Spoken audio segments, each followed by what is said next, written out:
Sing Soft Kitty to me.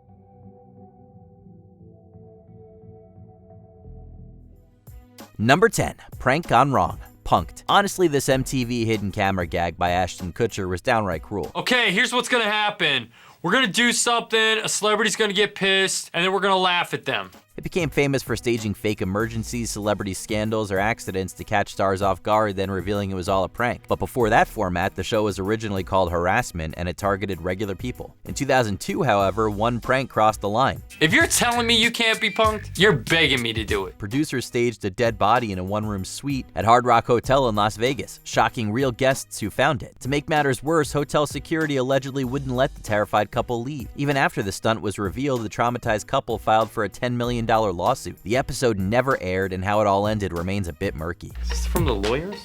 Number 9. The Final Game. The Queen's Gambit. This hit miniseries follows Beth Harmon, a fictional chess prodigy who rises from an orphanage to conquer the male-dominated world of chess. I'm afraid. Then don't go. I have to go. If I don't, there's nothing for me to do. While the show received accolades, it also sparked a real-life controversy. In order to elevate Beth's legacy, the show took a jab at real-life female chess legend Nona Gaprindashvili. In the show's last episode, the commentator claims that Gaprindashvili never faced men, which is simply not true. There's Nona Gaprindashvili. She's the female world champion and has never faced men. Not only does she compete with men, she's also Georgian, not Russian. Offended by this, Gaprindashvili filed a $5 million defamation lawsuit against Netflix, claiming the show undermined her achievements. The case was later settled privately in 2022. I may have just played the best chess player of my life. You will get used to it.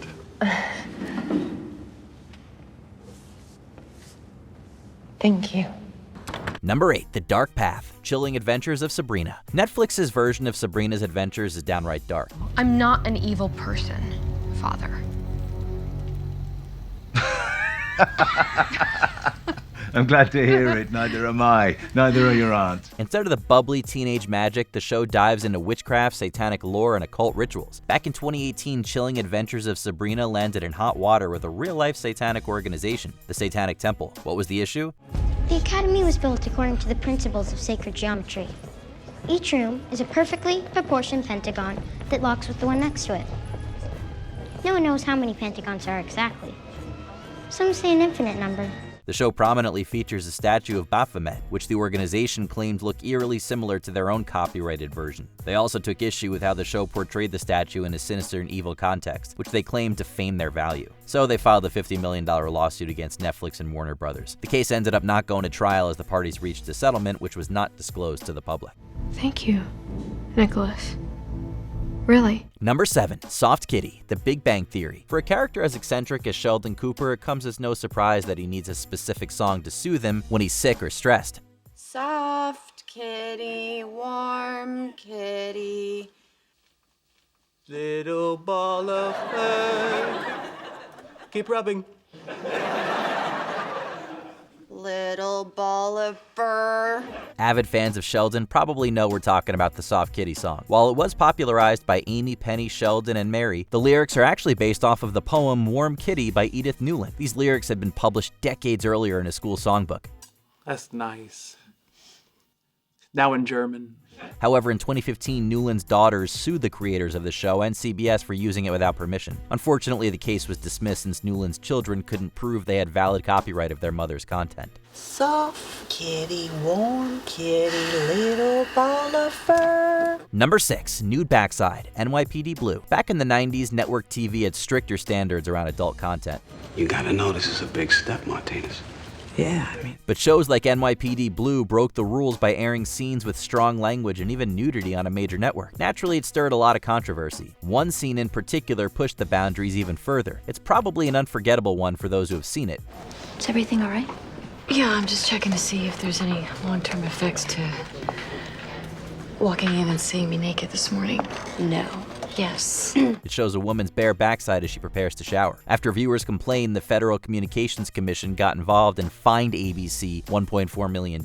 After years of legal battles, a court finally threw out the fine in 2011, ruling that the FCC's indecency policy was too vague. Number 5. Shaving the Truth. Inventing Anna. Inspired by a true story, Inventing Anna chronicles the rise and fall of Anna Sorokin, a con artist who scammed friends, hotels, and banks. anything wrong. I didn't do what the prosecutor is saying I did. But how accurate is the series really? Well, it appears some details were totally made up, and the portrayal of Rachel Williams may be one of them. She's depicted as shallow, greedy, and opportunistic, and the real Williams wasn't having it. If there is a way that true crime stories can be told, seen, discussed, even dramatized responsibly, this just isn't it. In 2022, she filed a defamation suit against Netflix for casting her in such a negative light. Williams' decision to sell her story rights to HBO instead of Netflix may have played a role in this, or so she believes. Imagine using someone's real name and details without doing the work to portray them truthfully. That isn't fair. She is someone who doesn't deserve our celebration. She's someone who's committed crimes, and I do think it's important to have a moral compass. Number 4, the Hannah Baker inspiration, 13 Reasons Why. Sometimes what we put out into the world through powerful platforms like films and television can have serious consequences. Hey, it's Hannah. Hannah Baker.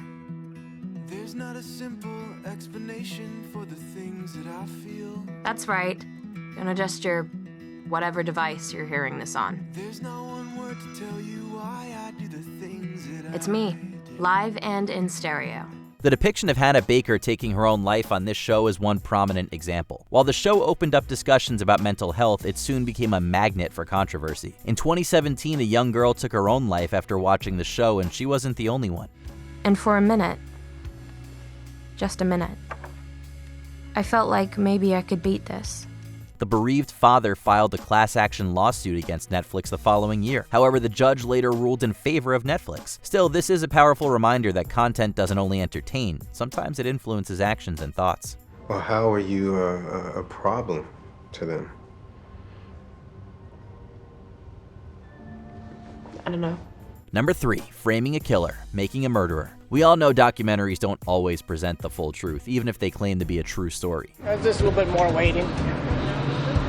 I waited long enough. A little bit more ain't gonna bother me. That's precisely the issue Andrew Colburn raised in his lawsuit against Netflix over the hit docuseries Making a Murderer. Who is Colburn? He was a Manitowoc County Sheriff's Department officer featured in the Stephen Avery case. Gone over Exhibit 138. Yes, sir.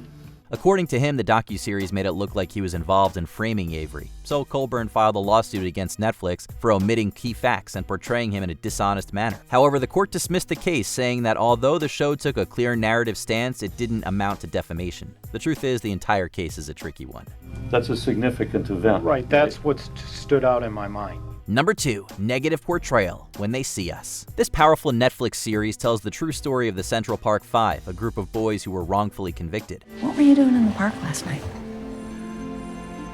Nothing. I wasn't doing anything. Did you see some bad guys out there? Felicity Huffman plays Linda Fairstein, then head of Manhattan Sex Crime Unit. She's depicted as a driving force behind the prosecution, often aggressively pushing for conviction even with no evidence. After the show shook the world, Fairstein's image took a serious hit. Now the hashtag #CancelLinda is trending on social media, and a Change.org petition has gotten thousands of signatures calling for bookstores to remove Fairstein's mystery books from store shelves. She was dropped by her publishers and even removed from several boards. In response, she filed a defamation lawsuit against Netflix for how she was portrayed in the series. While parts of the lawsuits were allowed to proceed, Fairstein ultimately reached an agreement with Netflix a week before the case could go to trial, but the damage had already been done. They were in the park beating people up the same night that she's getting beat up, and you're telling me they had nothing to do with it? Bullshit. They said it themselves. They told us what happened.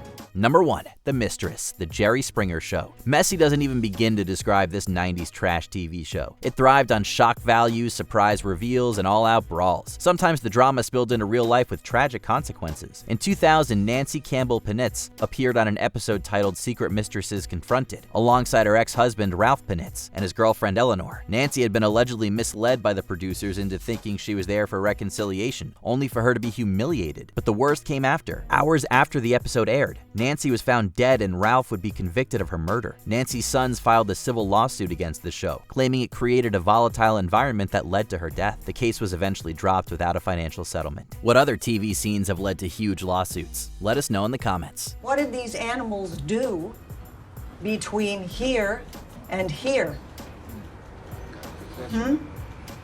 Are there other victims still in the park?